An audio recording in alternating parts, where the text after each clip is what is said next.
Excuse me, ladies and gentlemen, if I could have your attention, please. We will begin the committee meeting momentarily. We had a number of requests from folks that wanted to testify on the ticket bill, which we'll be getting to later in the committee.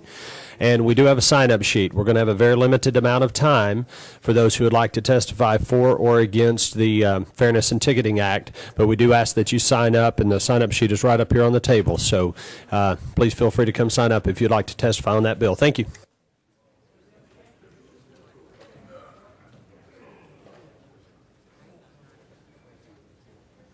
And I might clarify, there are some that I think are already scheduled to testify either for or with the various government relations people. This is for citizens who had contacted my office.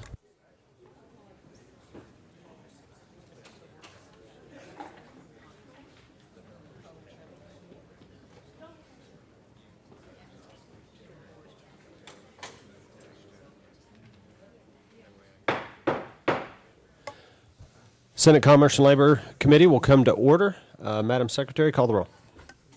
Senator Burks. Senator Green. Here. Senator Gresham. Here. Senator Sutherland. Here. Senator Tate. Senator Tracy. Here. Senator Watson. Here. Senator Yeager. Here. Chairman Johnson. Here. 8 people present. 8 members present. I detect a quorum. Quick housekeeping. We are going to begin today with Senate Bill 1222 by Senator Watson, which was rolled from last week. We will then take up our budget hearings, which are the Tennessee Regulatory Authority and the Department of Economic Community Development. And then we will go to Senate Bill 609, which is the Fairness in Ticketing Act. Very quickly, members, I'm going to run through the calendar. A number of bills have been rolled. Item number 3, Senate Bill 210, has been rolled 1 week. Item number 7, Senate Bill 1145, has been rolled to last calendar. Item number 13, Senate Bill 457, has been rolled to last calendar. Senate Bill 166 has been rolled 1 week. Senate Bill 168, 1 week. Senate Bill 169, 1 week. Senate Bill 602, last calendar. Senate Bill 1147, 1 week. Senate Bill 172, 1 week. And I'm sorry, Senator Tate. Item number 20, 1 week. And item number 20, Senate Bill 856 by Senator Tate, 1 week. Okay. With that, we will begin our calendar. Senator Watson, you're recognized on Senate Bill 1222. Thank you, Mr. Chairman. We had a lengthy discussion last committee meeting on Senate Bill 1222. I rolled it at the request of a member to look at a judicial ruling. And, Mr. Chairman, I just renew my motion for passage. Okay, we are on the bill. It is properly before us in the similar posture as we left it last week. Senator Tracy, do you seek recognition? Calling the question. Is there objection to the question? Seeing none, call the roll. Senator Burks. Aye. Senator Burks votes aye. Senator Green. Aye. Senator Green votes aye. Senator Gresham. Aye. Senator Gresham votes aye. Senator Sutherland. Aye. Senator Sutherland votes aye. Senator Tate. Senator Tate passes. Senator Tracy. Aye. Senator Tracy votes aye. Senator Watson. Aye. Senator Watson votes aye. Senator Yeager. Aye. Senator Yeager votes aye. Chairman Johnson. Aye. Chairman Johnson votes ayes. 8 passes. Eight ayes, 8 ayes one and one pass. The motion is to the Finance Committee. Thank you, Senator Watson. Okay, Tennessee Regulatory Authority. For the budget presentation, Chairman.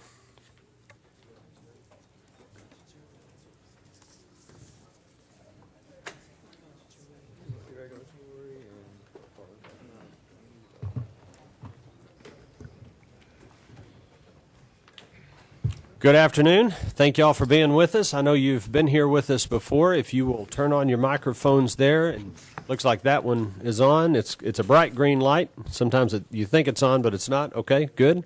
And you can identify yourself and those that are with you for the record, and then you're recognized for a presentation of your budget. Good afternoon, Chairman Johnson and members of the committee. I'm Jim Allison. I'm the chairman of the Tennessee Regulatory Authority, and I'm joined today by Earl Taylor, who is our executive director. and Ms. Laura Foreman, who is our fiscal director at the authority. We thank you for the opportunity to present the TRA's budget for fiscal year 2013 through 2014. As I'm sure the committee knows, the TRA is a quasi-judicial body that's been established by the General Assembly to provide regulatory oversight of privately owned utilities who provide communities with electric, natural gas, water, and wastewater services. All 50 states have an agency similar to the TRA. The majority of these are called public service commissions or public utility commissions. TRA receives no general fund appropriations. Rather, we rely almost exclusively on fees that are assessed to the companies that we regulate. We do receive some federal funding for our natural gas line inspection program, as well as some other fee income as well. But the vast majority of our revenues are from the fees assessed on the companies that we regulate. As I'm sure many on the committee recall, last year the General Assembly enacted legislation that changed the leadership structure of the TRA. We are now comprised of 5 part-time directors, of which I am one, that are responsible for adjudicating matters before the agency, and an executive director who's responsible for managing the day-to-day operations of the agency. The TRA is continuing the process that was initiated by this body last year and trying to do everything we can to make the agency more efficient, more cost-effective, and more customer-focused, while continuing to balance the interest of our customers and providers of the services that we regulate in the state, as well as trying to promote a more competitive environment for many of these products. Like other state agencies, we've done a top-to-bottom review to try to find places that we can be more efficient. And with your permission, I'll just hit the highlights of a few of those today that are embodied in the budget that's before you. We determined that each of the part-time directors did not require a senior policy advisor, a position that had previously been attached to each director position, and we're recommending the legislature abolish these positions as a result. We've also determined that rather than each director having their own administrative assistant, we could all share one with the executive director of the agency, and have recommended that reduction in the budget as well. We have determined that we could reimburse directors for the use of their own vehicles as opposed to having state-furnished vehicles, and as was previously the case, and we've made that change as well. The budget before you for the fiscal year 2013 through 2014 reflects the savings I've just mentioned as contained in the budget documents. The budget reflects an appropriation that's almost 7.5%, or nearly $600,000 less than last year's budget. And I would point out that the budget from last year was about a 9.5%, or about an $800,000 reduction over the previous year. So between the last 2 years, the current year that's being proposed and the year that we're currently in, it represents about a $1.4 million, or about 17% reduction in the budget of the Tennessee Regulatory Authority. The agency's proud of what we've done and what we continue to do to try to be more cost-effective and a more effective regulatory organization while still carrying out all of our statutory responsibilities. Now, our role has changed considerably with respect to the telecommunications companies over the years. In the old days, we used to regulate these companies just like we do our others now. But in the meantime, some of the other regulatory activities with gas, electric, water, and wastewater have increased. We've made it a priority to review the best practices of folks around us to try to come up with more efficient ways to carry out our statutory responsibilities. And as a customer-focused agency, we're striving to provide our services at the lowest possible cost while balancing the interest of the consumers and the regulated utilities. We consult and continue to consult with all of our interested stakeholders to determine how best we can modernize the agency to reflect today's regulatory environment. The budget before you reflects a number of those steps. There are various bills that are being considered by this body this year that could change different things within our agency. The budget has been put together based on the statutes as it exists today, but if there are changes that are forthcoming from this General Assembly, we certainly will adjust to those as well. We thank you for the opportunity to talk with you today, and we'll be happy to try to answer any questions the committee may have. Thank you, Mr. Chairman. Members, questions on the budget? Okay. Speaker Watson? Thank you, and thank you for being here today. I want to, and I'm trying to find it on my iPad, and I'm not efficient enough yet to find it. But there was an audit finding that requested that you introduce some legislation to address some federal requirements on the pipeline program. Are you familiar with this finding? Yes, sir. Okay. I'm just curious as to whether that legislation, whether we've moved any of that legislation, and if not, what is the plan of the TRA relative to that? Well, let me make a stab at responding, but I'll invite our executive director to add to it. The federal regulations have not yet been finalized. We're waiting on those to be finalized before we move forward. That seems to be an interesting mantra that we're hearing here about a lot of different things federally. I'm sorry to interrupt you. Go ahead, sir. That's fine. But the federal regulations have not yet been finalized. The audit finding was based on the expectation of some changes there, but we think it's prudent to wait until the regulations are finalized before we make a proposal on how to deal with them. Thank you, Mr. Chairman.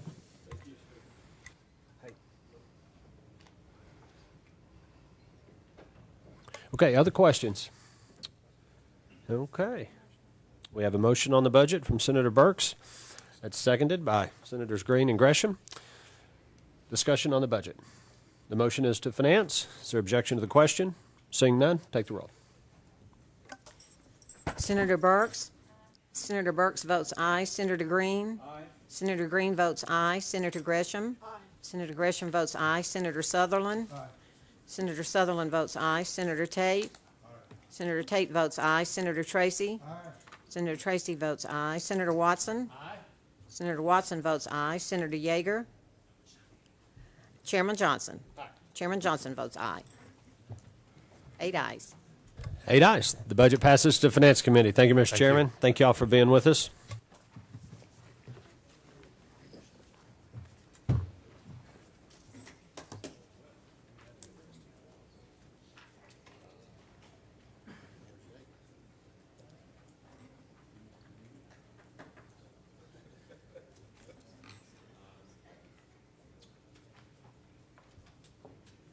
Okay, members, our posture is the Commissioner Haggerty with ECD, I believe, is en route. Is that correct, Josh? But he's not here. We were going to take up that budget and then get into the ticket bill, but I tell you what, I'd had a request. Senator Kyle is here, and then Senator Sutherland had a bill. If there's no objection, if I deviate momentarily. Chairman Yeager's not in here, so let's take Senator Kyle's bill and then Senator Sutherland's bill, and if the commissioner arrives during that time, we will take that budget and then to the ticket bill. If not, we'll proceed with the ticket bill. So, Senator Kyle, you're recognized. Thank you, Mr. Chairman, and I want you to know I paid full ticket price for this bill, and paid all local fees and regulations there too. This is a bill we had up here a couple weeks ago. I want to clear up what the bill does. In the Tedesco law we passed, it requires that there be reports filed to the Department of ECD where you determine how many jobs have been created, and one of the categories is that we report the jobs by race and sex. We combine those two. All this bill says is that we'll have we will not change the way in which we're counting people. It's already being reported, but that the report issued by the Tedescos will show how many minority jobs and how many women jobs, or it's just one more line on the report, and that's what the bill does. I'd ask for a motion. We have a motion. Is there a second? Seconded by Senator Tate, moved by Senator Burks. You've heard an explanation of the bill, and where did Mr. Helton go? He may have stepped out. But Senator Kyle, I was involved in a sidebar. I understand you met with the department. I met with the department. They have classified this bill as a defer. They defer to the wisdom of the legislature. I guess I'm deferring to the wisdom of the committee. But I just want to be real clear because I believe you had asked a question about the reporting requirements, the reporting is already being done. It's just the report shows, as you can see from the bill summary, of what is like. There's been 200 jobs which are created of minority and women, and what I would like the report to show how many minorities and how many women have gotten jobs. It's just more information on the Tavescos. Okay, thank you, Senator Kyle. Questions or comments? Well, I take Senator Kyle's word, but an acknowledgement that they are deferred. At least that's my review of the marked calendar, sir. Okay. Questions for Senator Kyle? Speaker Watts? Thank you, Mr. Chairman. Senator Kyle, when you met with the department, is this information readily available? I mean, is it? It's information that's already being reported. But what the report that each year, the Tavescos have to file a report showing because there were questions, I think perhaps even by you, as to at the time, as whether or not we were going to, what kind of jobs we were going to creating and who were getting jobs and who were getting this money and what the situation is. So there are certain reporting requirements on all the Tavescos. They make an annual report. I beg, if I'm saying something incorrect, I hope the ECD person will correct me. In that annual report, it shows, and this last report, as you can see from your summary, shows that 700 and there are 76 companies receiving funding, that the total capital deployed by all the Tavescos is $55.2 million. The total follow-up on capital received by invested companies is $97.2 million. The number of full-time jobs created in all the Tavesco companies is 751.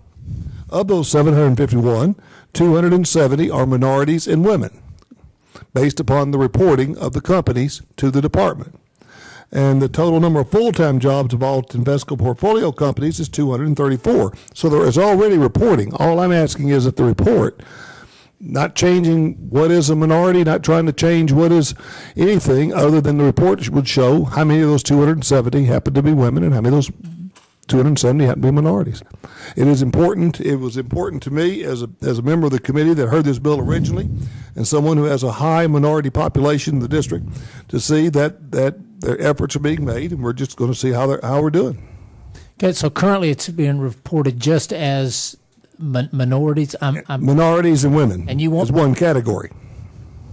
There's three categories. I'm sorry, I'm having difficulty, and I apologize to the sponsor because I thought what he read already was dividing this up into categories. So I'm trying to understand what the addition is that he's requesting by this bill. The report shows that they have the total work of all the Tavescos. Their annual report, if we had it here with us, would show 700 and something jobs have been created. And it would show of those 700 and something jobs, 270 were minorities and women. And they know they're minorities and women because the Tavescos have reported to them that they are minorities and women, but the report by statute does not dictate that they break out minorities and women into two separate categories. Okay, so you want to stratify those two categories for the report. Not trying to change anything else in the Tavescos but the report. Okay. Thank you, Mr. Chairman. Thank you, Speaker. Other questions for the sponsor on the bill? Okay, seeing none. Is there objection to the question? What's our bill number here? Senate Bill 1087. The motion is to calendar. Okay, is there objection to the question? Seeing none, call the roll. Senator Burks? Senator Burks votes aye. Senator Green? Aye. Senator Green votes aye. Senator Gresham? No. Senator Gresham votes no. Senator Sutherland? Senator Sutherland passes. Senator Tate? Aye. Senator Tate votes aye. Senator Tracy? Aye. Senator Tracy votes aye. Senator Watson? Aye. Senator Watson votes aye. Senator Yeager? Aye. Senator Yeager votes aye. Chairman Johnson? Aye. Chairman Johnson votes aye. 7 ayes, 7-1-1. Okay, 7-1-1. Senator Kyle? Thank you, Mr. Chairman, and the members of the committee for your indulgence today. There are times when I'd like to turn that mic off, Senator Kyle, but that wasn't one of them, and I wasn't turning it off there. Didn't the speaker tell you where the switch is under your desk to get that done? You must not be a full-fledged chairman yet.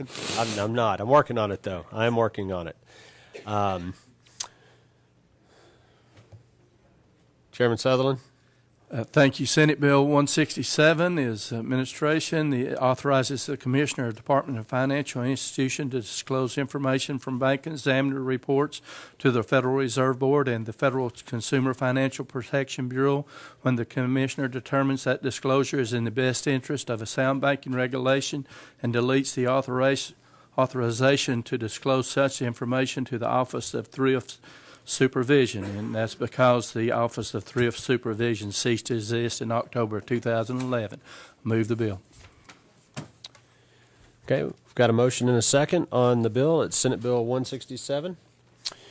You've heard the explanation. It's an administration bill. The questions or comments? And I know we have someone from the department here if we need to go into recess. Okay, is there objection to the question? Seeing none, call the roll. Senator Burks? Senator Burks votes aye. Senator Green? Aye. Senator Green votes aye. Senator Gresham? Senator Gresham votes aye. Senator Sutherland?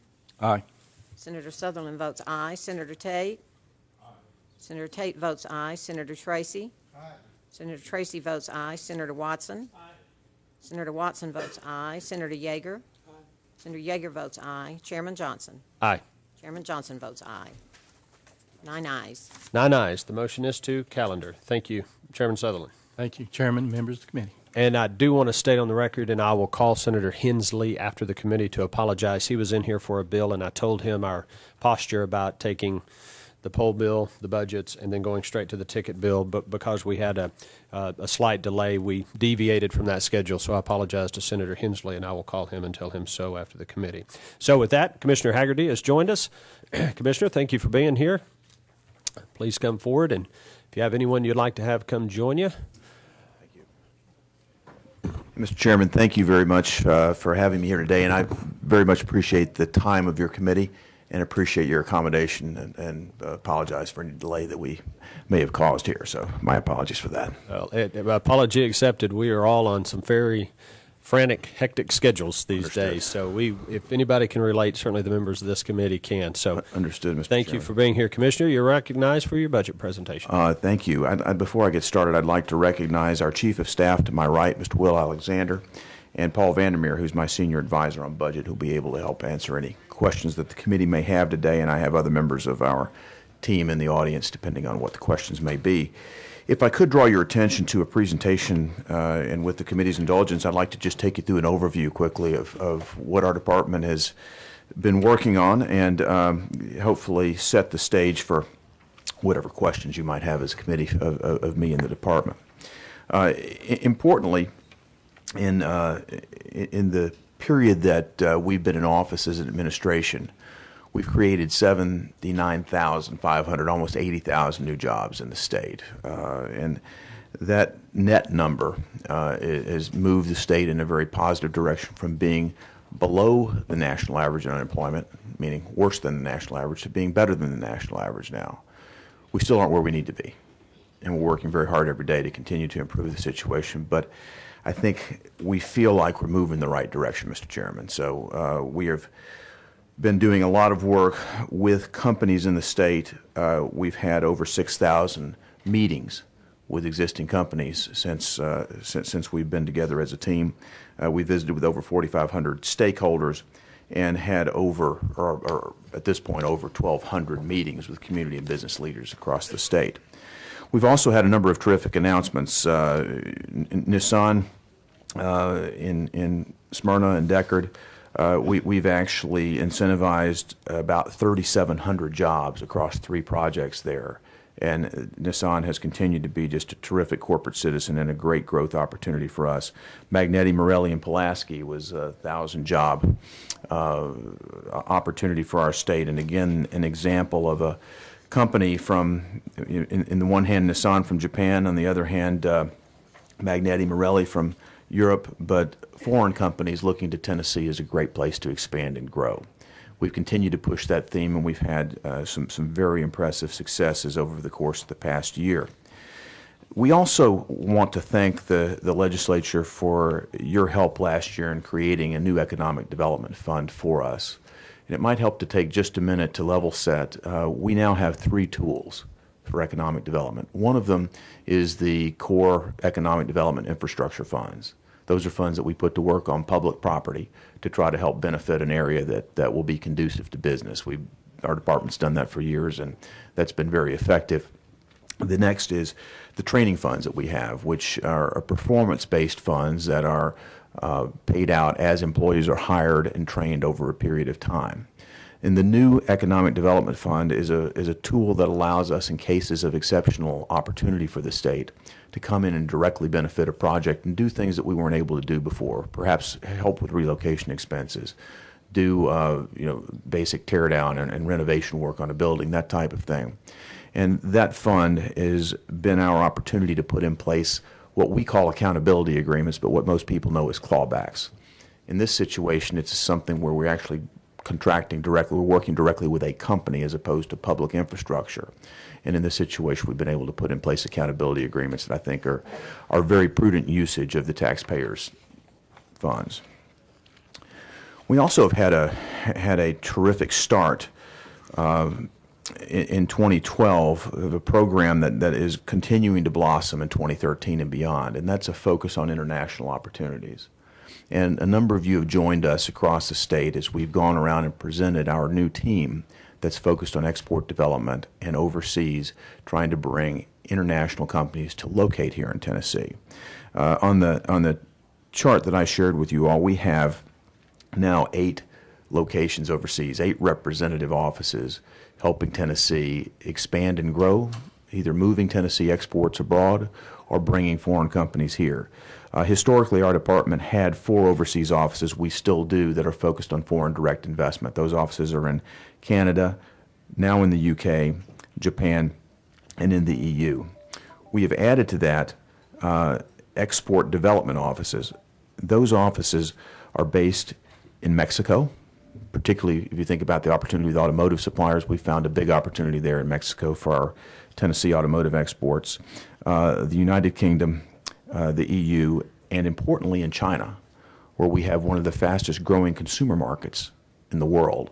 And our opportunity there, I think, is significant. What we've seen is Tennessee exports grow from $10 billion 10 years ago to $30 billion today. The reason for that's quite simple. The exchange rates have moved in our favor. Today, the euro has got about 50% more purchasing power in dollar-denominated goods than it did 10 years ago. The yen about 20-25% more purchasing power. So Tennessee goods are more competitive, they're less expensive, and I think the key ingredient to our unique success in export is going to be the fact that we have a unique logistical advantage. There's terrific infrastructure here in this state. We have the largest air cargo hub in this country located in our state. We have terrific waterways, rail, and importantly, overland transportation. There are containers coming into our state every day, broken down and distributed around the entire United States, most of it on the eastern seaboard. When those containers go home, our challenge is to figure out how to put more Tennessee goods in those containers, and that's what this initiative has been about. And we are very optimistic that that's going to create a huge opportunity for small and medium-sized businesses in Tennessee. I think today the growth from $10 billion to $30 billion has been largely enjoyed by the larger, most sophisticated companies in our state. What we're trying to do with this new effort is make that available to small and medium-sized companies. And on the chart titled Export Program, you'll see several tools that we put in place. One of them is the Tennessee Trade Academy, which is an education initiative that will help small and medium-sized companies that are trying to learn more about export get the training that they need, get the skill set that they need, and understand the do's and don'ts as they think about moving overseas into new markets. We also, as I mentioned, have opened 4 export assistance offices.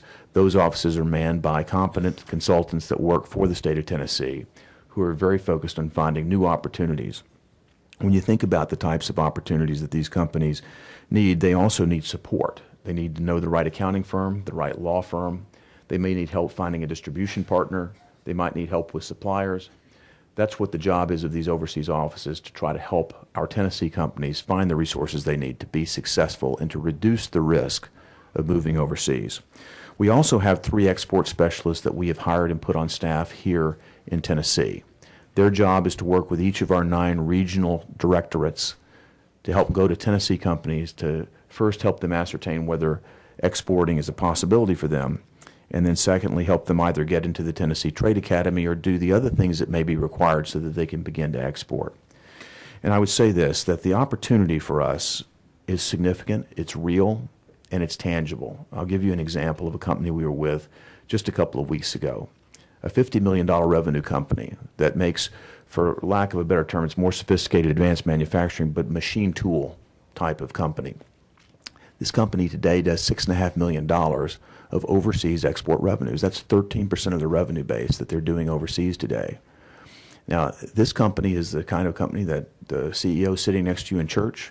It's somebody you know from the PTA. This is not a huge company. This is a local business. And they're enjoying a nice, robust addition to their business, to their workforce. And I think it actually stabilizes their business model to be participating in these overseas markets. When we talk with a company like that, they're excited too. That company had not thought about going into languages that were not English-speaking markets. And with an office in China, with an office in the EU, with an office in Japan, with an office in Mexico, we can help them move into more markets faster. So they're very excited about participating in the program.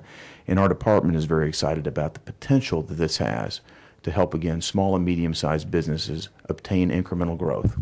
So we're very fortunate to have, I think, seen the opportunity. Will Alexander, to my right, did the initial analysis and launched the first aspect of this, which led to 2 trade missions last year. And those trade missions went first to China and Korea.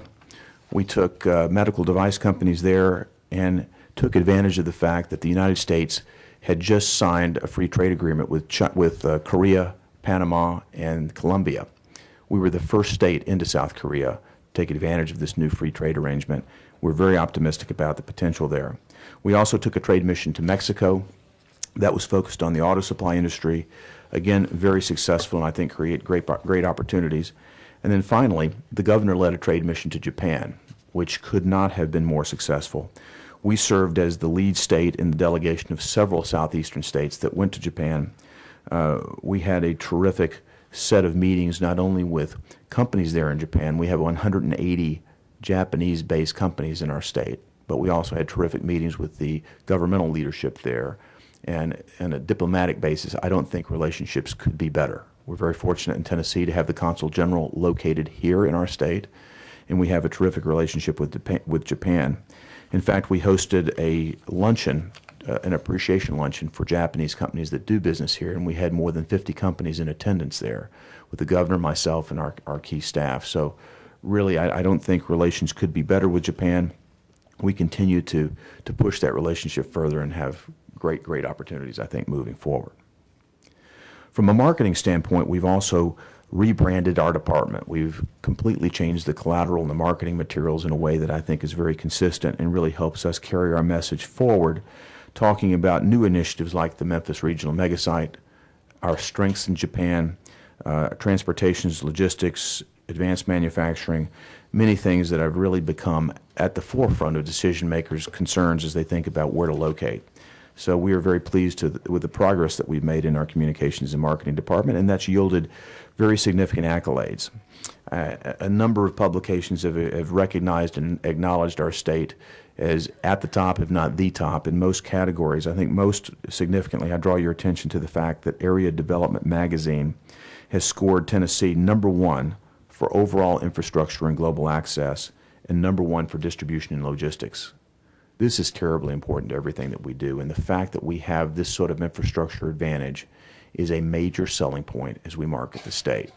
So it's wonderful that this is being recognized not only on a national but an international basis, and we continue to press ahead not only on our efforts but our marketing of those efforts so that we get the right messaging and the right tone around what we're doing as a state. Also, I want to talk a little bit about what we've done to focus on rural economic development, and we have a number of programs that we have revised and improved to really help us get at the needs of rural Tennessee. First, our 3-Star program, which has been in place for many administrations, a very popular program across the state. We've gone in and simplified it and focused it on the governor's 5 key priorities, and those priorities are jobs and economic development, fiscal responsibility, education, public safety, and health and wellness. And along those dimensions, we're focusing our communities to improve their situation and make themselves the best possible place to live, work, and play as a company thinks about locating in Tennessee. Another component that we're very excited about is our Select Tennessee Certified Site Program. Site selection consultants work on a global basis. What we decided we needed to do and what we uncovered was the need for a consistent set of sites and a consistent inventory of sites in our state that were capable of being marketed on a global scale. We brought in 2 international consultants to help us put together a program, and we have put now 2 sets of sites into this program thus far. 42 applicants were in the first pipeline, 20 applicants in the second. We now have over 60 sites that have applied to be Tennessee certified sites. And with this international certification, these are sites that can be marketed on a global basis to companies that have international needs. So we're very excited about the potential for this. It will distinguish our state even further amongst the site selection community. And we are on the way, I think, to have a terrific success from this effort. And then we've also, again, on the theme of rural economic development, have created an outreach program we've called Creative Community Summits. We've partnered with USDA's Rural Development Program and reached across the state and had a number of meetings focused on rural economic development and growth in our rural communities. And I think what we've seen is that we have a very strong and continuing partnership with USDA and a continuous effort coming from our department to help our rural communities. One other point I'd like to highlight is that our program called Retire Tennessee has been very active and resulted in Tennessee being named the #1 place to retire in the United States in 2012. So again, this all goes to the point of a multifaceted strategy that we have aiming at improving the situation in our rural communities. There's no silver bullet, there's no one answer, but what we're trying to do is march along multiple dimensions and do our best to try to improve the environment there. I'd also like to highlight for the committee our new efforts in transparency. We've launched a new transparency website called OpenECD. The web address there is openecd.tn.gov, but it's an easily accessible information hub where one can go and look and see about all of the activities that have been undertaken by our department. The grants and the incentives are there. They're updated quarterly. They're tied to the job creation that are associated with that, and I think it's really taken Tennessee to the fore in terms of clarity and transparency in terms of our activities. Also, before closing, I'd like to highlight something that we're doing that really is a long-term investment in Tennessee. And each of you know that our state has terrific entrepreneurial DNA, whether it's Pilot Oil in the east part of the state or Crystal or companies in the middle part of the state like HCA or go to the west, FedEx. We have a terrific heritage of entrepreneurial activity in this state. And what we are aiming to do with Launch Tennessee is take the former Tennessee Technology Development Corporation, which has been a legislative structure in place for several administrations, and reposition that. We've gone in, put a new staff in place, we put a new strategic plan in place, and we brought in a new entrepreneurial leader named Charlie Brock. A number of you may know Charlie. He's from Chattanooga. His family is an entrepreneurial family. They have a candy business that for many generations there. Charlie himself is an entrepreneur who has started, founded, and funded his own business and exited that. Importantly, he's also managed the accelerator there in Chattanooga and understands from start to finish all of the aspects of the financial needs and the financing needs of early and small companies. Charlie is our leader there, and we're very focused on helping small entrepreneurial businesses in Tennessee compress the time that it takes to get their business plan ready, get it into financeable form, and get their company started rapidly in Tennessee. Indeed, we want to make Tennessee the best place to start and grow a business. And with that, Mr. Chairman, I'd like to come to our budget and present our proposed budget for fiscal year 2013-2014. Our base budget request is for $94,316,900. We have a cost increase request of $43,400,000 for a total request of $137,716,900.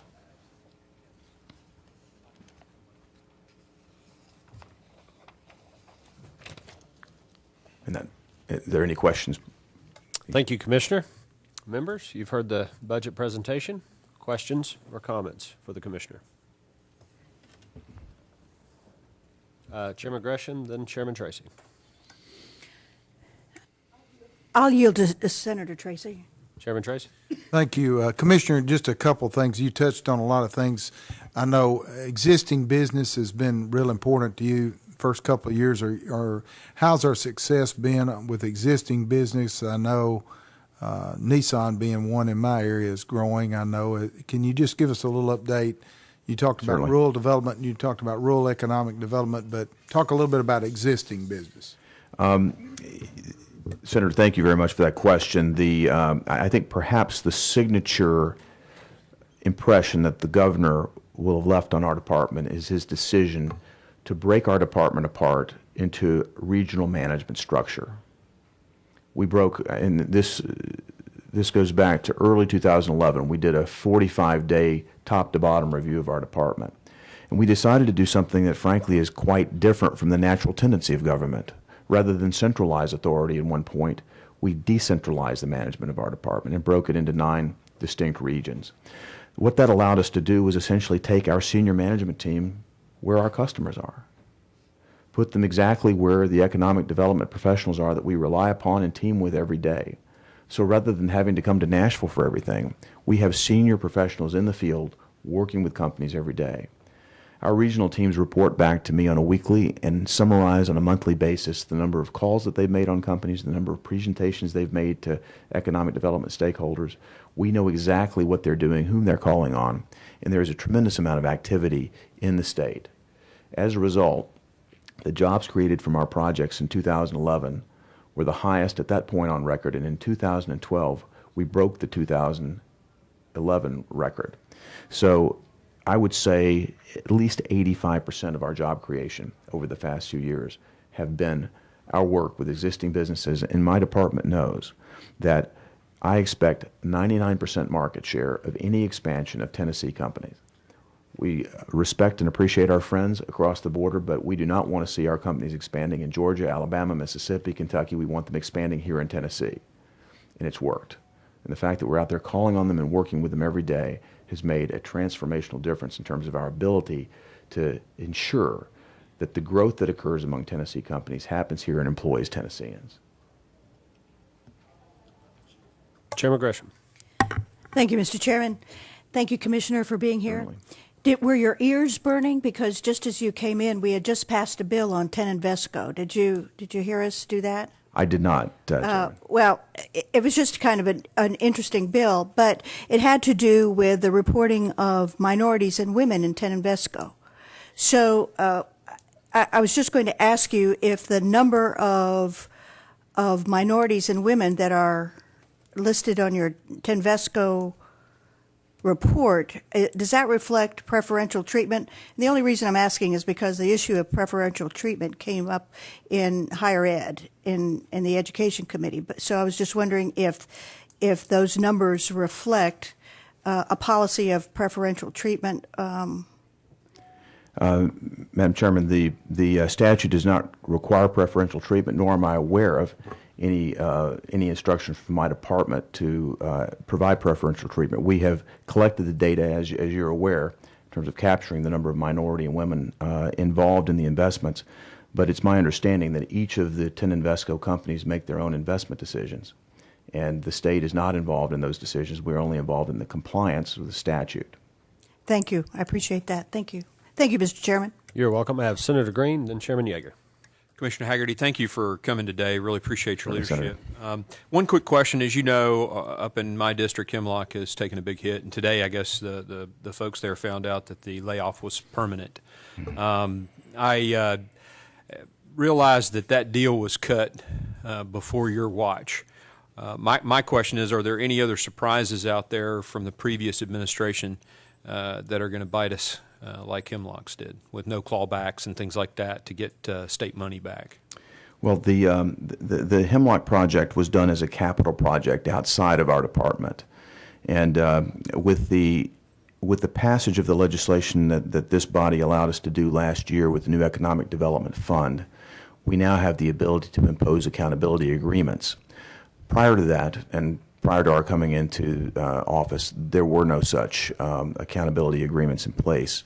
So we don't have a tool or a mechanism to address the kind of circumstance I think that you're asking about. No way to look back and see if there's any more surprises coming from deals that were made in the past. I guess that's the question. I'm not aware of any more. I'm not aware of a situation that I would categorize as a surprise right now. We're always concerned and watching the companies that we've incentivized in the state, and we want all of them to succeed, no matter which administration brought them to the state.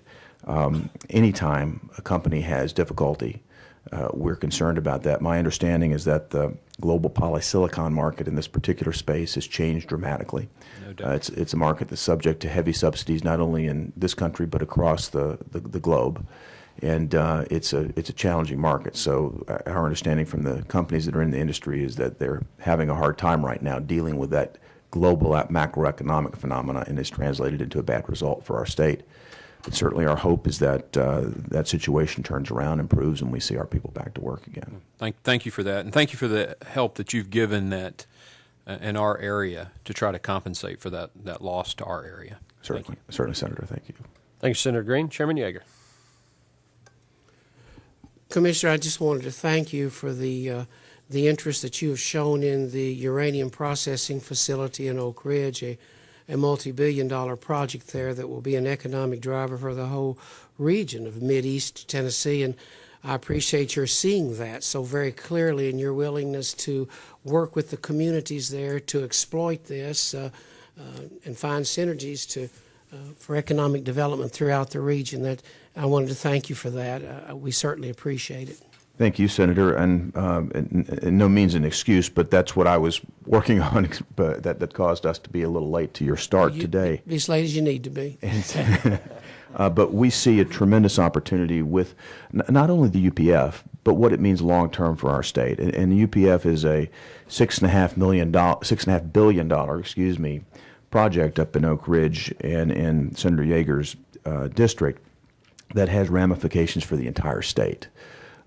We have focused our efforts and our activities around advanced manufacturing in the state from the very beginning of this administration, and I think this yields tremendous opportunities for us to jumpstart and recruit even more companies from around the globe that ought to be located in Tennessee. And having the benefit of this major procurement occur right now will really enhance our ability to attract those companies. The governor and I are planning an overseas trip in about 2.5 months, where we will be talking with companies that we think are good prospects to come here because of the UPF opportunity, but longer term, companies that ought to be here because of the great advanced manufacturing and the great science that's happening here in our state. Thank you. Thank you, Chairman Yeager. Chairman Yeager, I'll determine how late the commissioner can be to the committee, and Commissioner, you can be as late as you need to be, okay? Thank you, Chairman Johnson. Any other questions for the commissioner? Speaker Watson. Thank you, Mr. Chairman. Commissioner, thank you for being here. On page 2, members of the little green sheet that we get, I don't know if that's provided to the Commissioner. I'm looking at the Fast Track program and the reserves. In 2008, they were $117.4 million. Today, they are, as of 6/30/12, they're $226.5 million, which adjusted for inflation is about an 82% increase in 4 years. And my question is, how much do we need to retain in those reserves? And if those reserves are there for paying out commitments, is there any kind of expiration on those commitments? You'll take that, Paul. Senator, you are correct. Most of those funds are related to commitments that were already made. From most of our fast track grants go for a 5-year time period, a 3 to 5 year time period. So when we get funds appropriated and they're committed, we basically, many of those grants take a full 5 years before we pay out the full obligation we have in those grants. And that's over the last 4 or 5 years, the amounts of funds that have been appropriated to Fast Track have grown, and so those commitments, what we've got out there, is causing that reserve to grow considerably. Is the longest pending commitment we would have, would it be 5 years? Is that the maximum amount that you would do? Yes, Okay. 5 years is the maximum length of a grant. Okay. Thank you, Mr. Chairman. Thank you, Speaker. Anything else, members? Okay, I need a motion on the budget. It's been moved and seconded. It is properly before us. Further discussion or comments on the budget for the Department of Economic and Community Development? The motion will be to finance. Is there objection to the question? Seeing none, call the roll. Senator Burks? Senator Burks votes aye. Senator Green? Aye. Senator Green votes aye. Senator Gresham? Senator Gresham votes aye. Senator Sutherland? Aye. Senator Sutherland votes aye. Senator Tate? Aye. Senator Tate votes aye. Senator Tracy? Aye. Senator Tracy votes aye. Senator Watson? Aye. Senator Watson votes aye. Senator Yeager? Aye. Senator Yeager votes aye. Chairman Johnson? Aye. Chairman Johnson votes aye. 9 ayes. 9 ayes. Commissioner, the budget passes to the Finance Committee. Thank you very much for being here. Chairman of the committee, thank you very much for having us today. Okay, members, that brings us to item number 2 on the calendar, Senate Bill 609 by Senator Yeager et al. Chairman Yeager, you're recognized. Mr. Chairman, I will find out what the chair's pleasure is on this. I do have a rather lengthy statement about the bill. I could do that now as I make the motion to move the bill. And I think we have some amendments as well, and I'd like to get those on too. So if you'll allow me to, I'd go ahead and move the bill if I can get a second to bring the amendments. We have a motion and a second. Would you like to address the amendments prior to your bill Yes. presentation? Yes. Okay. Amendment 1, members, is sponsored by me. It will be a committee amendment. It should be before you. This is a strictly technical correction amendment that came from our legal staff. It literally corrects typographical errors. I believe the amendment has been reviewed by proponents of the bill, and they find it agreeable, as does the sponsor, if I'm correct. I will allow members time to I can go through it step by step, but I think if you review, you'll see that it's spelling corrections, punctuation, cross-reference corrections, and so forth. So I will move Amendment 1. Second. Okay. And I guess I should have yielded the gavel to Vice Chairman Green for contemplation of Amendment 1. Vice Chairman Green, the Amendment 1 has been moved and seconded. We'll take a voice vote on the amendment. All those in favor say aye. Aye. All those opposed? Seeing none, the amendment is moved. And Thank we're you. on the bill. Thank you, to Vice you, Chairman Chairman. Green. Thank you. So Amendment 1 is on the bill. Amendment 2 is sponsored by Chairman Yeager. And so I will yield to Chairman Yeager for consideration of that amendment. Mr. Chairman, I move the amendment. It deletes provisions from the bill as presented, and when the amendment carries, I will, if you'll allow me to discuss it at that time as part of the bill. Okay. I think members would probably want to hear an explanation of the amendment before we adopt it. Okay. Chairman Yeager, if that's okay. I'm happy to do that. Okay. You've moved the amendment. I will second it. It's now properly before us for an explanation. Chairman Yeager. All right.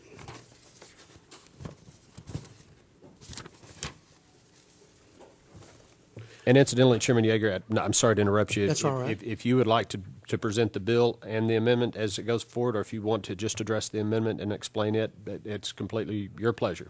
Well, I would just, I would prefer to just move the bill as amended as we go forward, if that's all right with the chair. Okay, but I do think members want an explanation And I of the second understand amendment. that. before- I'm before happy it's to do done. that, Mr. Chairman. Thank you. There were some provisions that some of the folks who had concerns about the bill that with reference to Section 62, the 45107, this amendment, Mr. Chairman, will remove that section of the bill that had, as it was originally submitted. That's it.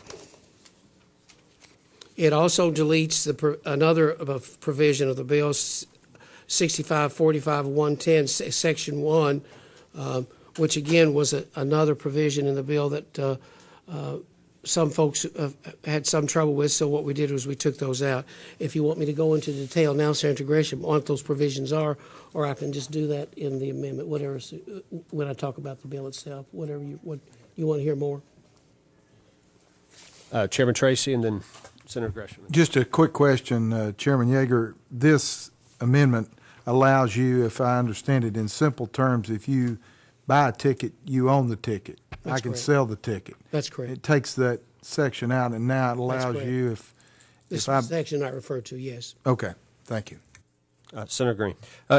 Yes, if I could also comment on Chairman Tracy's question. As I understand it, this section would have codified what's really happening in law.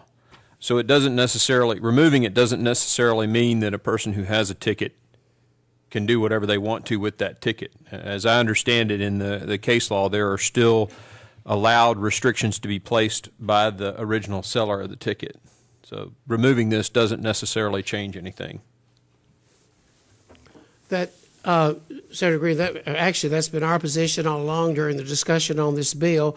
The provision that we're discussing did essentially codify existing law, case law in the matter, but because there was some concern about it from some of the opponents of the bill, in an accommodation, we have agreed to remove the provision. Chairman Gresham, did you seek recognition? No, thank you. I'll pass. Okay. Okay, further conversation on Amendment 2. Speaker? Just to be sure, is that the only provision that the amendment changes, is the one about theoretically that one owns the ticket, even though we know it's a revocable license, et cetera? What's the other? You mentioned a couple of provisions. What was the other? Mr. Chairman, I'm not quite as well versed in the in this bill as some of the other members on this committee who may have heard this for a while. So terms like provisions that people disagreed with, I may not know what those. I may not be as well schooled on what that means. I think if members don't mind, I'd like to ask legal counsel to walk us through the amendment and perhaps what it changes from the bill as drafted. Ms. Campbell, if you'd approach the lectern. And I'm not sure if Chairman Yeager addressed the aspect of the amendment that deals with the disruptive or disorderly attendee. That is new language as well. But let's get a thorough explanation of the amendment from members. If there's no objection, we'll go into recess and hear from Ms. Campbell with Legal Services. Okay, the amendment actually addresses two provisions in the bill. The first one is in 6245-107. There was a provision that said no law shall prohibit the resale or offering for resale of any ticket. The amendment changes that and says nothing in this chapter nor any terms and conditions of a purchase ticket shall prohibit. So it expands that to not only include the law, but also any terms and conditions of a purchase ticket may not prohibit. The second thing it does is it removes the provision in the original bill that did codify common law 6245-110 that said that a ticket represents a revocable license. That is removed and it is replaced with subdivision 2 that says, well, it's not replaced, but a subdivision 2 is inserted that says the owner or operator of a place of entertainment may eject or refuse entry to the holder of any ticket for reason of illegal activity, misconduct, or any failure of the ticket holder to comply with any and all security measures or purchase terms and conditions established by the place of entertainment. Thank you, Ms. Campbell. Questions for legal? Chairman Tracy? Yes, so basically, if I buy a ticket to an event, whether it be a concert or an athletic event, if I buy a ticket for $30, if I wanted to sell it to Senator Green for $50, I could do it. Well, the language of the bill says that nothing in the chapter nor any terms and conditions of a purchase ticket shall prohibit the resale or offering for resale. So I own the ticket. Yes. Not the establishment. I own the ticket. If I buy a ticket, I own the ticket. Well, that Like a Titans ticket or Predators ticket. It's in my name. I own the ticket. Whether you buy it on a credit card or you buy it physical ticket, that's the question that we're getting at. That's the crux of the question. You might as well get down to the bottom line. I'm sort of a bottom line guy. We can dance around all the other issues we want to, but at the end of the day, that's going to be the crux of what this bill is. Do I own the ticket? Do I have control of the ticket? And can I sell the ticket to another person? I can't get an answer. I'm hearing answers from everybody under the sun on this issue, and that's going to be the bottom line. We get down to it. Chairman, if I could interject, I think that's a policy matter for the committee to contemplate, and let's don't let things get out of control here yet. I believe it's Senator Yeager's request, and it's the committee's decision to get an explanation of this amendment, and should the committee decide to do so, adopt the amendment. We are going to have testimony from both sides on this issue. We're going to allow, although no one has signed up yet, members of the public. So I don't want anybody here to think the train's getting out of the station just yet. We're going to hear from all sides. But I at some point, if Chairman Yeager decides to bring this amendment to a vote, we will either vote it on or not. I'm at the committee's pleasure if they would like to hear from stakeholders regarding the amendment, or, as we do in some instances, adopt the amendment, and then we'll hear testimony. So I guess, Chairman Yeager, that question is directed at you. Would you like to bring the amendment? We can continue to discuss it. We can have folks come up while we're on the amendment, but technically right now we are on Amendment 2. Yes, I would like to bring the amendment. Okay. Speaker Watson? Well, Mr. Chairman, again, I'm not as knowledgeable as this subject matter, certainly as the sponsor is, but this amendment is a potentially substantive change to the original piece of legislation, and it would seem to me, for someone in my position who may not be as well versed in the original legislation, I would prefer to hear the testimony based on the original legislation so that I can then make an assessment of what the amendment changes. If the committee adopts the amendment, then we've already put the amendment on, and that change has been made, and I may not be as well versed to understand what the impact of that change by amending the bill would be. Chairman Yeager. Oh, I'm sorry. And I'll get you next. Mr. Chairman, I had misunderstood the question as you put it to me. I certainly want to move on the amendment, but I had no objection to hearing the testimony prior to the vote. Okay. Senator Green? Okay, I really had no objection to that. I just misunderstood him. Yes, Mr. Chairman, thank you. In concurrence with the Speaker, I think this is probably substantive. I'm reading it here, and I'm just wondering if, in accordance with the rules of the committee, we shouldn't roll this as an amendment filed today that is substantive.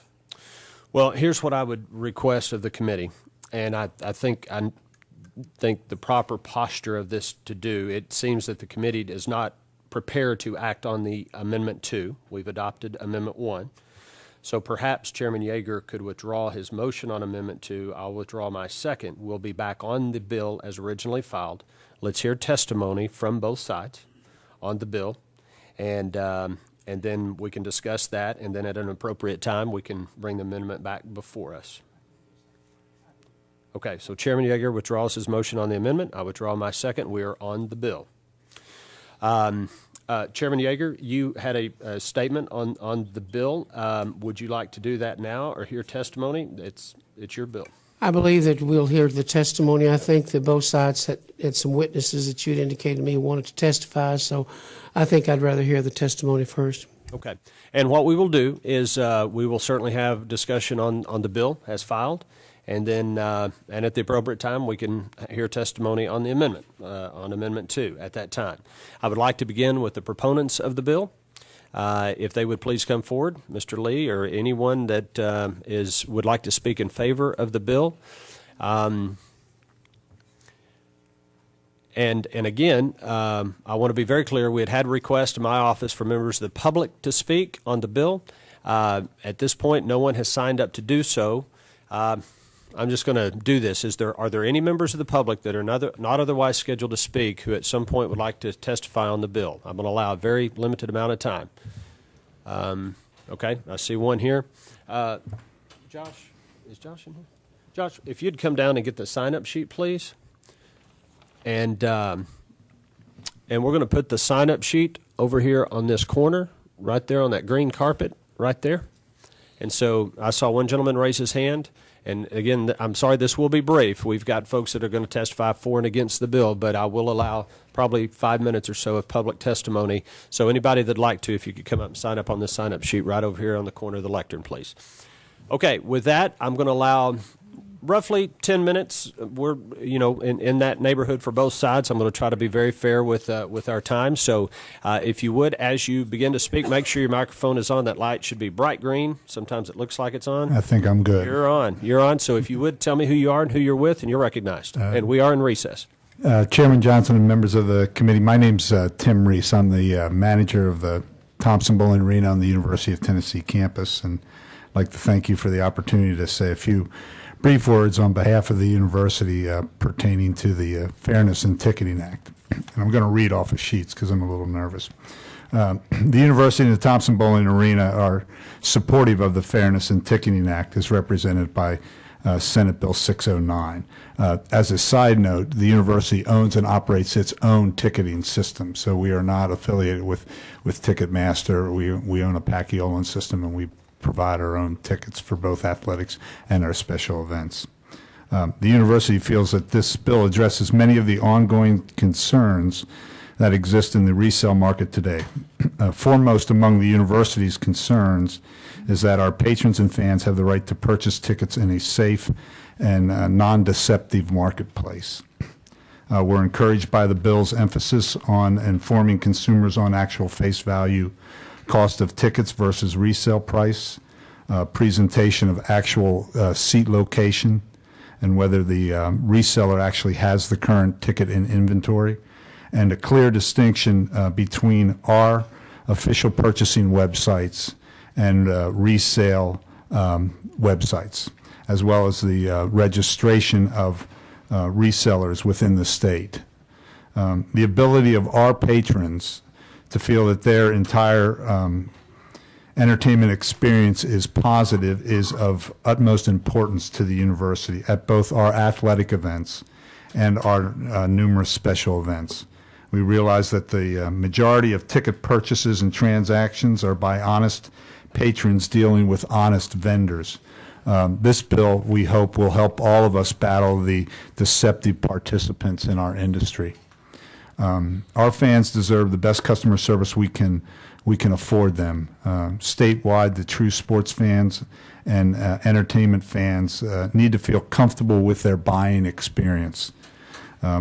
Most of our buyers are like you and I. We're native Tennesseans. We're hardworking Tennesseans, and money nowadays is very tight. So discretionary income is highly important to all of us. They need to feel that the investment of their money will afford them the opportunity to buy a reasonably priced ticket. We need to move forward with legislation that will put the tickets into the hands of the fans and not into the hands of third-party resellers. The bill offers us as a state the chance to make a statement to our citizens that ticket buying experience, like all of our sports teams and entertainment opportunities across the state, will be first class with their interest in mind. And the university is very committed to our consumers as well as statewide consumers. With that, I'm going to turn my mic over to Fielding Logan, who's with Q Prime South. Senator Johnson, committee members, I'm Fielding Logan with Q Prime South. We're an artist management company based here in Nashville. First, I want to thank you for the considerable amount of time you have given us over the past year as together we have become experts on these ticketing issues. I'm here speaking on behalf of two of my clients who care deeply about this issue, Nashville residents, the Black Keys, and Eric Church. Let them and me serve as a proxy for the dozens of artists and managers that are members of the Tennessee Sports and Entertainment Industry Coalition that supports the Fairness in Ticketing Act. For us and our clients, the goal is simple. We want to get good seats in the hands of real fans at face value. Let me say that again. good seats in the hands of real fans at face value. That is what our fans want, and we are trying desperately to make this happen. We know scalpers beat out real fans at the time the tickets go on sale, buying large blocks of the best tickets using dishonest tactics. I presented evidence to this effect in the Joint Study Committee meeting some months ago. Senator Ketron's amendment introduced yesterday only strengthens the position of out-of-state scalpers and weakens the position of Tennessee consumers. This amendment renders our bill meaningless and serves out-of-state parasitical business interests, not the fans and customers of our coalition members here in Tennessee. The opposition has portrayed our coalition as a front for Ticketmaster. But they have this backwards. We don't work for Ticketmaster. Ticketmaster works for our coalition. Ticketmaster financed the lobbyists that helped us get organized and make our voices heard. In fact, many of our members, like the University of Tennessee, have no business relationship with Ticketmaster at all. Coalition members are only working on behalf of our fans and customers. On the other hand, StubHub can't find legitimate Tennessee stakeholders to support their interests, so instead they trot out the vice president of the National League of this and a spokesperson for the Conservative Federation of that. Who are these people? Do they run businesses and pay taxes in Tennessee? I think everyone in this room knows the answer is no. The strength of the sports and entertainment industry, and especially the music business, is one of the things that makes our state great. Be on the vanguard and vote yes to pass groundbreaking legislation that strengthens the industry and levels the playing field for Tennessee fans. Thanks again for your time. I'd like to introduce Sean Henry, who is the COO and president of the Nashville Predators and Bridgestone Arena. Thank you. And if I could interrupt very quickly, Mr. Henry, before you proceed. Mr. Logan, thank you. For members' clarification, there was an amendment filed by Senator Ketron on another bill. That bill has not been filed on this bill. Okay, so that amendment is not before us for consideration today. It could be at a later date on a different bill, so just wanted to clarify that. Thank you. It's not been filed on this bill. Mr. Henry, you're recognized. Thank you, Mr. Chairman. Good afternoon, Senators. As Fielding said, my name is Sean Henry. I'm the president of the Nashville Predators and Bridgestone Arena. And I look at this bill, and I'm sure I'm like anyone else that comes as a proponent of any bill that's before you, and I believe in it. Then I look at it and say, well, what's wrong with it? Because normally I assume most bills that you look at, there are some good things that are going to occur and maybe some negative things. And I assume you vote to weigh on the better side of each bill, hurt the fewest people, if you will. I look at this bill, and no one's getting hurt by it. It's a consumer advocacy bill in all practical purposes. And I look at the three most important positives to me for this bill, above and beyond allowing us to grow our business, above and beyond to allow us to continue to have a good relationship with our buyers, above and beyond protecting the rights of our fans to come out and have a good time and not worry about whether or not their ticket was real, not worry about whether or not they bought something that doesn't even exist. But I look at the three real important parts of this bill, and I say, who is it protecting? And who is it hurting? And again, I can't come up with anyone that it hurts except for one group. The only group that this bill hurts are any of the unethical resellers of tickets. No more and no less. All it does is give more and more rights to our consumers. There are disclosures. You get an opportunity to know who you're buying the ticket from, whether or not the ticket actually exists, what the original face value of the ticket is. The more information any consumer is given, the better informed they are when they're making that purchase. And that's what we want to protect. The second group that it's going to help are ticket resellers that are doing it the right way. I think you're going to hear proponent or opponents of this bill that are maybe a few local people that are resellers of the ticket. It doesn't hurt them. It helps them if it makes all the unethical ticket sellers, resellers, operate by a very simple code of rules. Disclose who you are. Tell people whether or not you own the ticket you're trying to sell. Tell people what the face value of the ticket is. Disclosure, disclosure, disclosure. That's important to us. The third group that it hurts, and I think this is a positive, is much like Fielding was saying, the people that don't live here, the people that don't work here, the people that aren't risking anything and putting on a show or promoting a concert or a sporting event.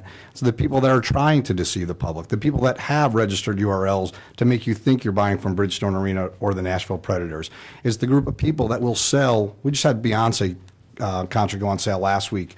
It sold out in, 3 hours, whatever it was. But about 1,500 of those tickets were being offered on the secondary market a week before the show even went on sale. I mean, how's that possible? We have people that are fighting against this bill that want to maintain their right to sell something that doesn't exist. Where I'm from, you can't sell something that you don't have. You can't sell something that isn't in your hand, or at least you know that that seat's available. On that show, I think 400 tickets were sold that aren't going to be front of stage. They're backstage for this concert. So there are 400 people that bought tickets on the secondary market that when the show went on sale, they got an email on Monday or Tuesday or Wednesday from one of these unethical companies, and they were told, the ticket you bought doesn't exist, but we have this one for you. It might not be in the lower level, might be in the upper level. And so what are they going to do? The show's already sold out. They already processed or paid for the ticket that doesn't exist, and they're given a different seating location by the unethical company that did buy in the open market and are selling that way. So all this does is hurt those that are hurting all of us that live and play in this community. It's helping anyone that wants to attend a concert or a game for all the right reasons. Everyone that's buying a ticket, they're buying it to build an entertainment experience. Some are buying it to resell it. I don't think this limits those people. All we're asking, if you're going to resell a ticket, do so properly. And when you're buying a ticket, you should have the safety that the state of Tennessee is protecting you. And we're done with fraud, and we're done with people coming into our state and trying to pirate what we're doing, and all they're doing is hurting our ability to grow. Because every time someone has a bad experience in that purchasing process, who do they blame? Maybe your artist, more often than not, the venue operator. And on any given night that we have, whether it be the circus or Bon Jovi tomorrow or the hockey game this coming Friday, I'll meet with anywhere from 4 to 12 different people that bought something that didn't exist. Or they thought they were going to get some great experience and meet a player, get backstage. It just isn't out there. With this bill's passing, it'll allow us to go back to whomever sold it, because they're registered with us, they disclosed who they are, and then we could take action against them. So when I look at this, all this does is help businesses in the community. It helps our consumers. It helps our citizens. But it does hurt someone. It hurts anyone that tries to go about their business in an unethical fashion. It does not limit anyone to sell a ticket. So thank you very much for considering this. I'm almost embarrassed that we're following economic development, talking about how to stop people from hurting people and buying tickets. But thank you very much for all the time you put into it. Okay. Thank you, gentlemen. Very good on your time. 11 minutes, 45 seconds. So let's hear from the opposition. And what we'll do is we'll hear from the opposition, and then we can take questions, or we can hear from the public as well.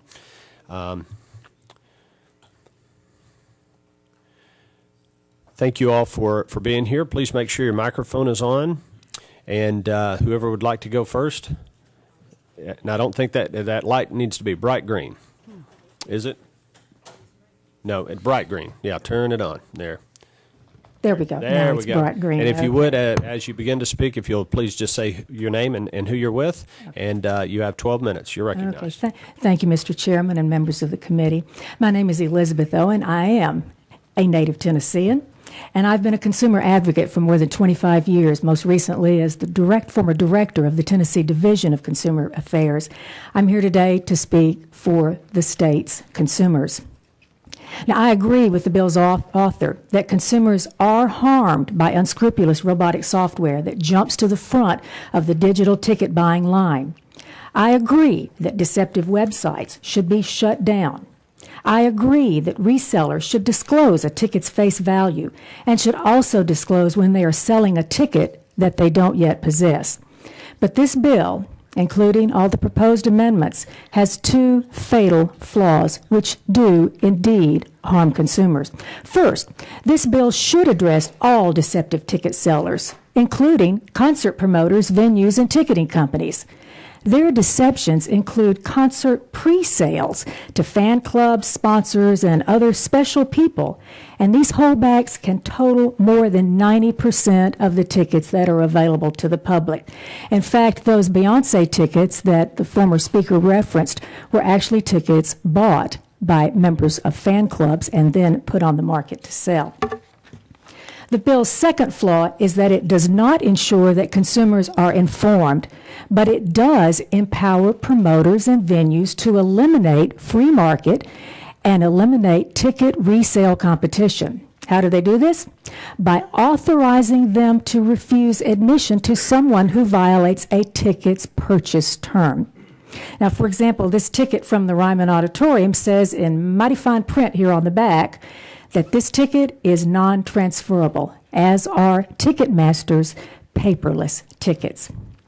Now, when the legislature heard testimony a few years ago about gift card sellers imposing fees and expiration dates in fine print, you did not defend their practices as exercising freedom of contract. You stopped them and legislated rules to fairly protect consumers.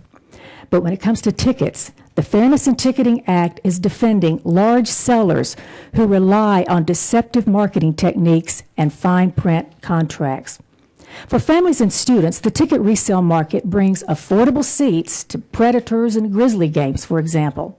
For wealthier citizens, the free market is an opportunity to pay more than face value, if they choose, to see a sold-out playoff game or a popular concert. Now, as far as all those scalpers with illegal software, Tennessee already has an anti-bot law and excellent consumer protection laws. We need those laws enforced. That's the problem. Perhaps the committee will ask the bill's proponents why they have never filed a complaint with either the district attorney or the attorney general to stop bot purchasing or deceptive websites. I urge the committee to promote enforcement of existing laws and to legislate new disclosure requirements for ticket sellers and resellers. But do not allow teams and venues to eliminate competition. Don't allow concert promoters and Ticketmaster to gut my property rights. I bought that ticket, and I paid full price for it. Don't let them take my money and yet still own my ticket. Thank you. Mr. Chairman and members of the committee, my name is Andrew Langer. I'm president of the Institute for Liberty, one of these outside organizations from outside the state of Tennessee that has come in to talk about this bill today. I will say that my organization and the other organization that I'm here representing, the American Conservative Union, are nationally recognized as organizations that discuss free markets, limited governments, and the philosophies contained therein.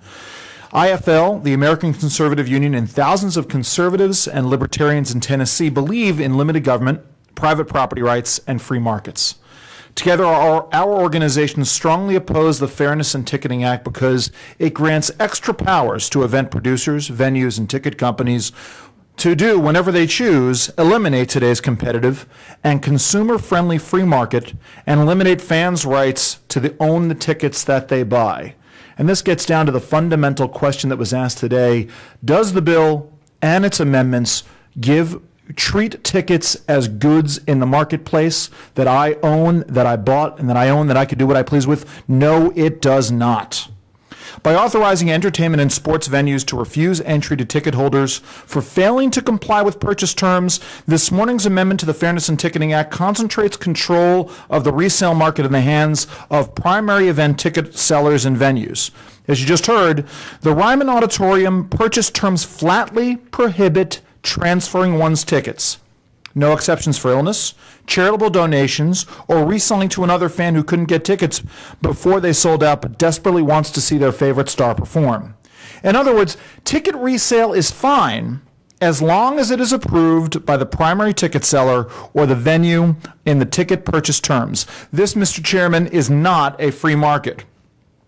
Purchase terms can prohibit transfer, require that transfers only occur on partner websites, or mandate resale price floors or price ceilings. By granting unfettered, quote, purchase term, unquote, rights to ticket sellers, the legislation is exempting sellers from antitrust laws. exempting sellers from consumer protection laws, and eliminating the free market instead of fixing it. This bill will give Ticketmaster and the artist, venues, and sports teams it does business with full control over the secondary marketplace. This is crony capitalism at its worst.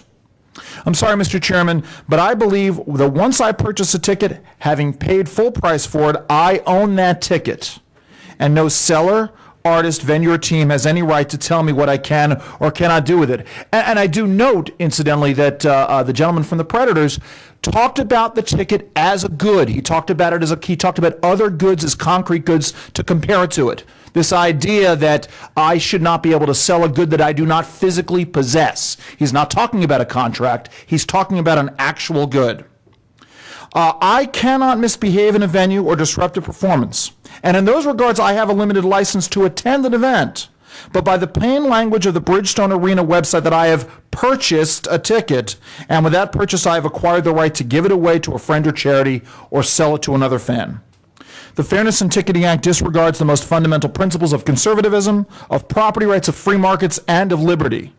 On behalf of the American Conservative Union and my own organization, the Institute for Liberty, we urge that it would be withdrawn or defeated. Thank you very much. My name is John Haycock, and I appear here as a citizen and a sports fan and a music fan. And because there were some statements made previously, I want to make very clear. That's one reason I'm wearing this jersey, so I'm not another suit. I literally have no dog in this hunt other than the hundreds and thousands of dollars I spend every year going to sporting events and going to concerts and so forth. I got involved in this issue because I was at a Titans tailgate and I saw people that were getting a petition opposing this bill being hustled and shooed off by security at LP Field, and I was very curious. And I think that really set the tone for who is David in this fight and who's Goliath. In full disclosure, I did receive a couple koozies and I got a sandwich today, but other than that, I am here solely for my own financial interest, and I want to make that very clear because I think there's been a suggestion otherwise. I've been going to sporting events in Nashville for decades, back when literally I couldn't give away my season tickets to Vandy football games. And I continue to be a season ticket holder. And one of the things I like about it is if something comes up, I can sell or transfer that ticket. I can give it away. I have a physical ticket in my hands. And I don't think I've ever said to myself, gee, if only there was a piece of legislation that would help me do that and somebody would help regulate that process. I want that freedom and independence. I think in some ways this legislation assumes that ticket holders are not very bright. That I know that whenever I've bought tickets, I'm sorry. Oh, I'm sorry. I know when I've bought tickets, I know the face value, I know the price, I know exactly what I'm getting. If I don't, shame on me. The one thing I want to say is when someone tells me that they're passing legislation that's going to help me out, that's for my benefit, it shouldn't be the same company that just charged me $3.50 a week ago for a convenience fee so I could print out a ticket. Ultimately, I want a ticket that's mine, and I think the question that Senator Tracy asked is the one that I'm interested in. I want a straight answer. I want a definitive, this is my ticket, this is mine to do with it as I wish, as I will. I don't think as a fan the system is broken from my perspective. I don't think I'm broke, and I don't think I need fixing, and I hope that you all agree.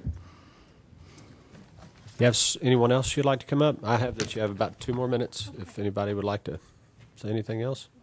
We're going to go to the public comment momentarily if for those that have signed up. So, okay, if I could get John Ray Clemens, Garrett Macer, and Alan Wise to come forward. And they're the first 3 on the list. And I tell you what, I have 6 names. I'll allow up to 1 minute apiece. I wanted to keep it around 5 minutes. We have 6 people. We'll go up to 6 minutes if that's agreeable. Okay, and my apologies that I have to be strict on time.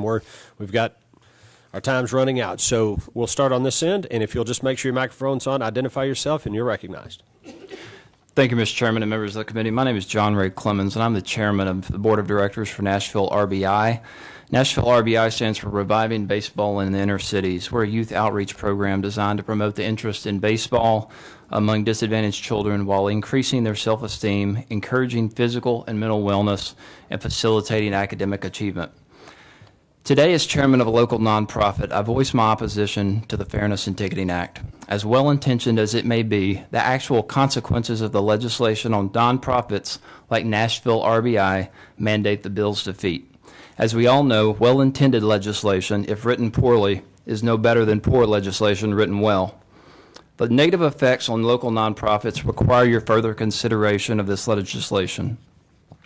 For nonprofits like Nashville RBI, who rely on the generosity of donors, passage of this legislation would limit our ability to raise funds, thus jeopardizing our ability to continue making a difference in the lives of inner-city youth.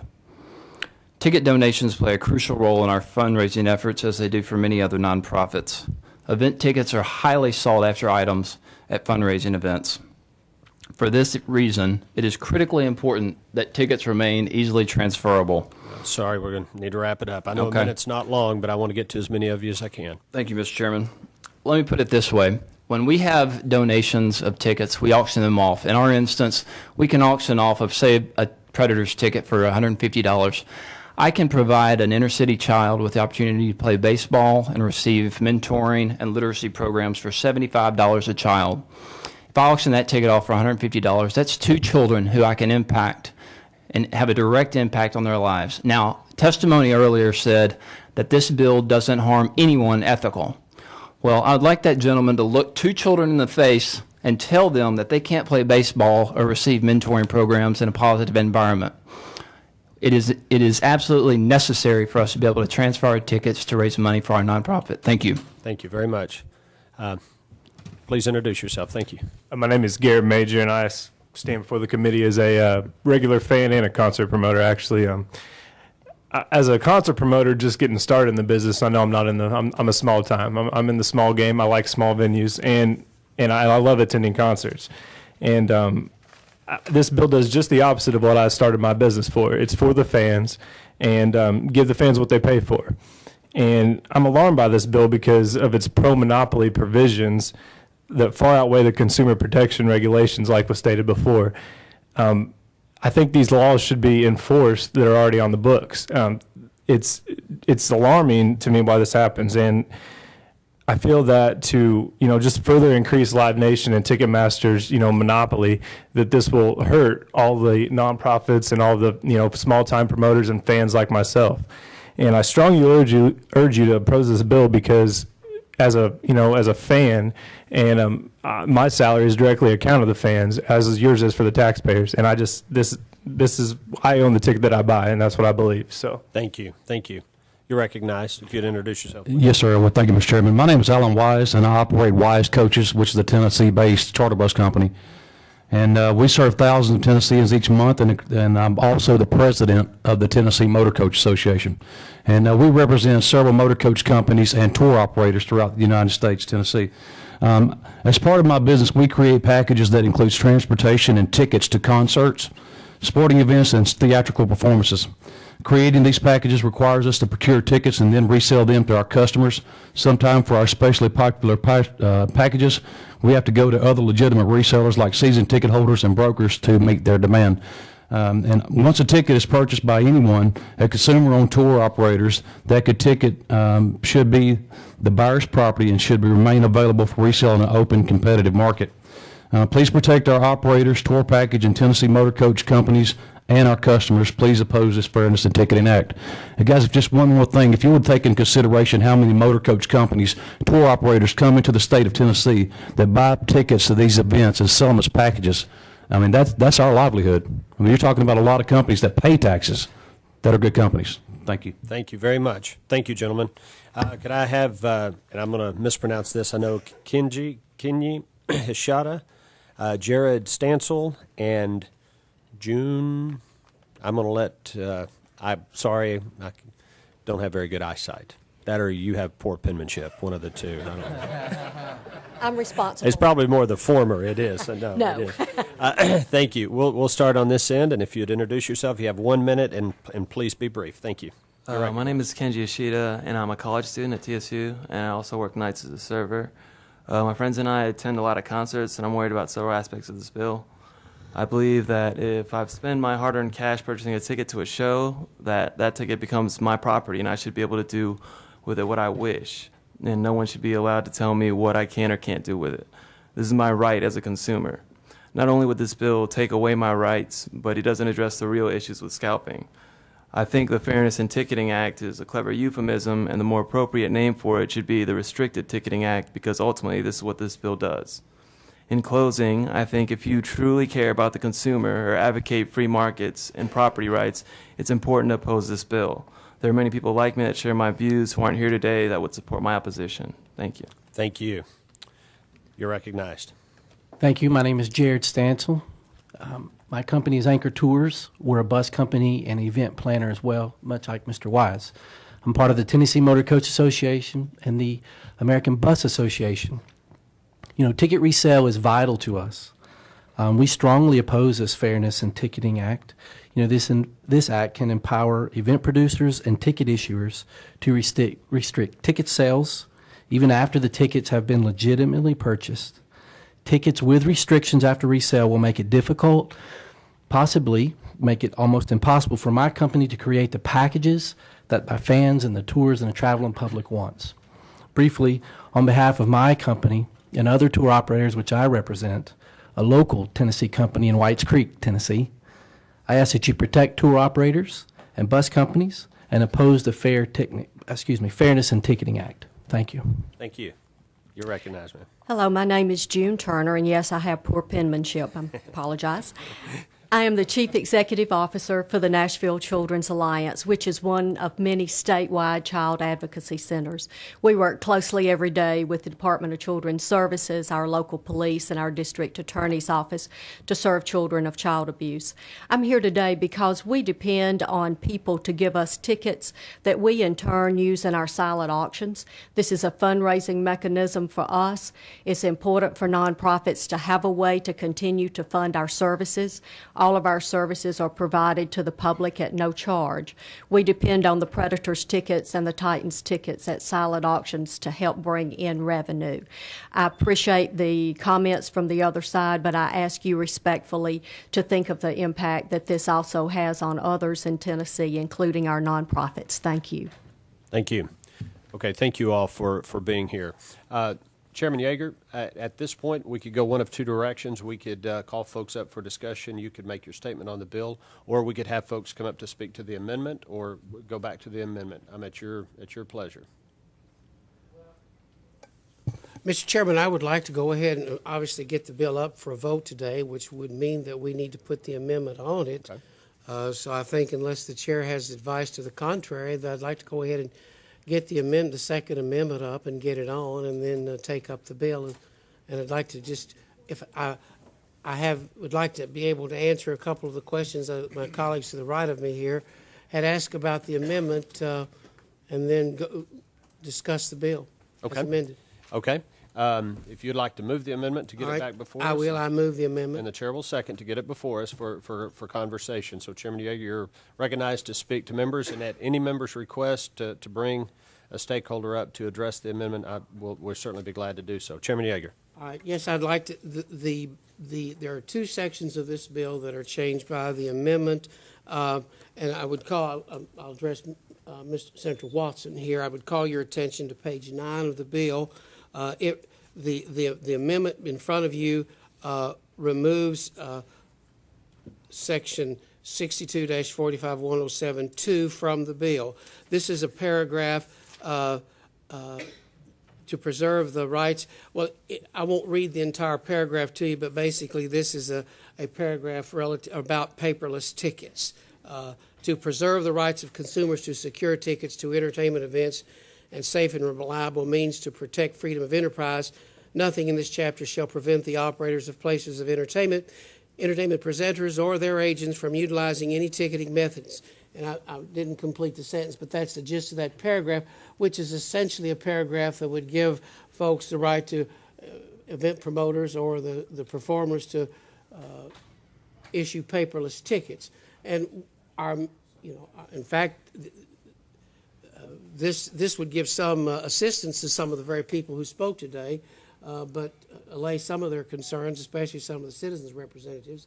But this was one of the areas that was a sticking point between the different parties on this bill, and so we offered to remove this provision from the bill, hence the amendment. The other thing being, and in its place, there is a sentence added, Senator. We're removing the provision on paperless tickets, and in its place, the language is being offered that the owner or the operator of a place of entertainment may eject or refuse entry to a holder of a ticket for any reason of illegal activity, misconduct, or otherwise security matters. So that's what the first part of this amendment does. It removes a provision regarding paperless tickets, and it gives the owner or operator of the place of entertainment the right to eject someone for security reasons. Now, the other provision of the amendment, Senator Watson, is it deletes section.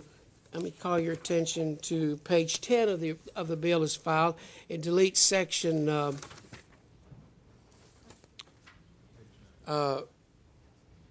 it's on page, I believe it's page 10 of the bill, isn't it? Deletes 62, 45, 110 in section 1 of the bill. Deletes, and you'll find that at the top of page 10. And this is what Senator Green and I were talking about in the earlier discussion. This particular provision that is being deleted is a provision that would have codified existing case law. That's all that does. That says that a ticket is a revocable license. And some of the folks that we've been talking to about the bill, trying to reach an accord, had a problem with codifying the common law. And so we offered that as an amendment to delete that to the bill. So the bill deletes two provisions of the bill that deal with paperless provisions and the section that codifies earlier case law on the definition of a ticket. Senator Watson. Okay. If we adopt this amendment as you've explained it, does it satisfy the problem that was addressed by some of the members of the public relative to nonprofits and relative to motor coaches? That nonprofits, if I understand the testimony correct, Mr. Chairman, the nonprofit community feels like that if we pass this bill, even as amended, that it would put a hindrance on their ability to resell tickets at charitable events that they use to raise money for their various enterprises. So my question to the sponsor, to the committee is, does the removal or the change in these two provisions, does it address that concern that's been expressed today? Mr. Senator, the provisions in this bill don't necessarily alleviate the problems that they set out for you, but the provisions of the bill itself do. The provisions of this bill allows anyone, provided they're not in the business of selling tickets, it doesn't apply to them. If you're not in the business of selling tickets, you buy tickets to give away or to sell. You may do that as long as you're not in the business or it's more than 60 tickets. Chairman Tracy, I don't want to entertain a motion right now. We're still in testimony, but I had a question. Okay, you're recognized, and then Senator Green. One question, Chairman Yeager, as I went through this amendment, the question down at the bottom about security. Mm-hmm. It doesn't define what security is. For example, security could be you don't have a valid driver's license. It doesn't define what security does. That was a question on the amendment. And from what I can recall, I mean, right now, they can revoke your ticket right now in current code. The venue can take your ticket today, if I'm correct. Mm-hmm. If legal, I'll yield to Senator Green. What I'd like to, could someone from the proponent side perhaps come and help us address some of these issues? And if there's no objection, we'll go into recess. If you could address Chairman Tracy's question with regards to the security issue, and also Speaker Watson's question regarding nonprofits and charities, and I want to buy something and acknowledge and so we're in recess now, and you're both recognized. Whoever would like to address the question. Fielding Logan from Q Prime Artist Management. Currently, I have the Black Keys playing Bridgestone Arena on May 3rd. The show is basically sold out except for a couple hundred tickets. The best 5,000 tickets in the building, we elected to do paperless. Now, specifically, the first row of the lower bowl in a paperless section, the Black Keys support the W.O. Smith Music School here in Nashville. They have an auction next week called the Birdhouse Thing. It's a pretty well-known event. And Sean's box office person printed up the 2 tickets I needed for the W.O. Smith Music School auction, and I sent them over to W.O. Smith Music School where they're going to be auctioned off next week. I find this kind of concern by nonprofits to be a complete non-issue.